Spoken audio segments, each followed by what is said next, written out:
अस्सलाम वालेकुम। कैसे हैं आप? उम्मीद है कि आप खैरियत से होंगे। आज की नेकी नंबर 22 में आपसे एक ट्रिक शेयर किया जाएगा जिसके ज़रिए आप अपनी लाइफ को एंजॉय कर सकते हैं और आप हमेशा के लिए हैप्पी लाइफ गुजार सकते हैं।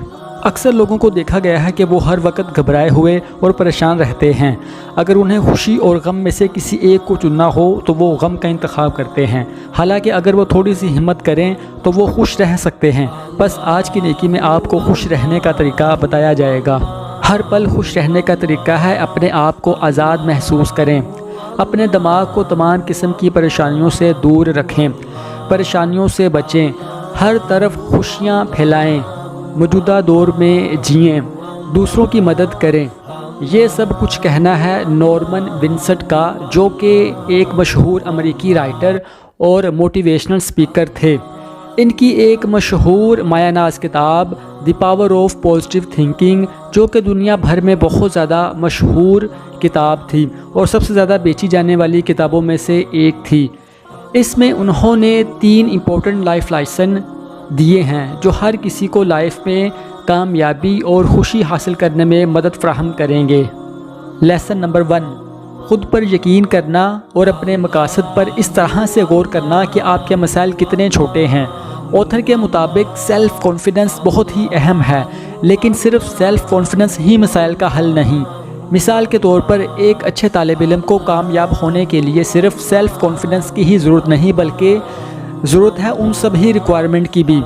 इसी तरह ऑथर बताते हैं कि जब भी हम कोई नई जॉब शुरू करते हैं और पहले दिन जॉब पर जाते हैं और सोचते हैं कि कोई भी आपको पसंद नहीं करेगा, आप फिट नहीं हो, आप ख़ुद को अच्छा काम करने वाला साबित नहीं कर पाओगे, और फिर होता भी यही है क्योंकि आपने पहले ही दिन नेगेटिव सोचना शुरू कर दिया, तो इसके चांसेस भी बहुत ज़्यादा बढ़ जाते हैं कि आपके साथ भी नेगेटिव ही होगा।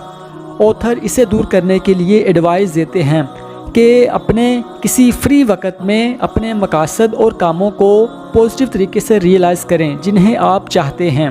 मिसाल के तौर पर 5 महीनों बाद आप लाइफ को कैसा देखना चाहते हैं, आप कौन सी मंजिल हासिल करना चाहते हैं।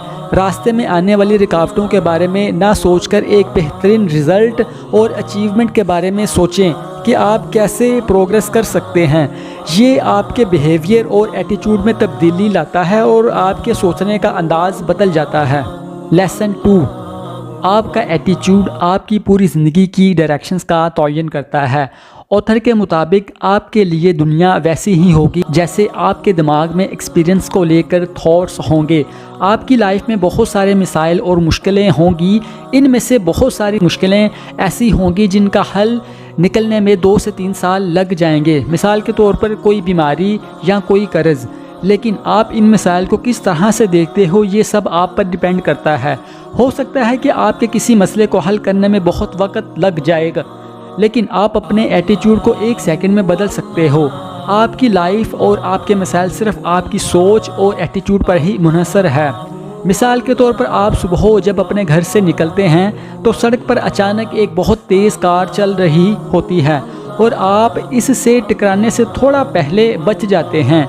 तो इस सिचुएशन में आपके पास 2 ऑप्शंस होते हैं, या तो आप दिन भर डर डर कर चलो या घर से बाहर ही ना निकलो, या फिर आप इस एक्सपीरियंस को अपने लिए बहुत अच्छा मान सकते हो और इस दिन का हर 1 सेकंड खुशी खुशी जी सकते हो, ये सोच करके कि आज आप बच गए और आपके पास पूरी ज़िंदगी है जीने के लिए। जब आप पॉजिटिव सोच सकते हो तो नेगेटिव क्यों सोचना। लेसन नंबर 3, फ्यूचर के बारे में कम सोचें और हर पल फिक्र करने से दूर रहें। ऑथर कहता है कि हर वक्त मुस्तकबिल के बारे में सोच कर परेशान ना हो, क्योंकि हर वक्त परेशान रहने से मुस्तकबिल बदलने वाला नहीं। अपने प्रेजेंट को जीना सीखें। ये सोचें कि आप फिक्र, परेशानी और टेंशन के बगैर रह सकते हैं। खुशी ही परेशानी का हल है। एक फ़िलोसोफर का कहना है कि परेशानी खुशी को खा जाती है, इसलिए परेशानी को दूर करें। अपनी आंखें बंद करें और अपने मुस्तकबिल में देखें कि आप सभी परेशानियों से निजात पा चुके हैं और खुशी वाली ज़िंदगी जी रहे हैं। आंखें खोलने पर आप अच्छा महसूस करेंगे। आज की वीडियो में बस इतना ही। अल्लाह आपको आसानियाँ पैदा करने और आसानियाँ तकसीम करने वाला बनाए। अगर वीडियो अच्छी लगी हो तो इसे लाइक और दूसरों की भलाई के लिए इसे शेयर करें اور میری حوصلہ افزائی کے لیے چینل کو سبسکرائب کریں۔ اللہ آپ کا اور میرا حامی و ناصر ہو۔ ملتے ہیں کل انشاءاللہ ایک نئی سوچ کے ساتھ، تب تک اللہ حافظ۔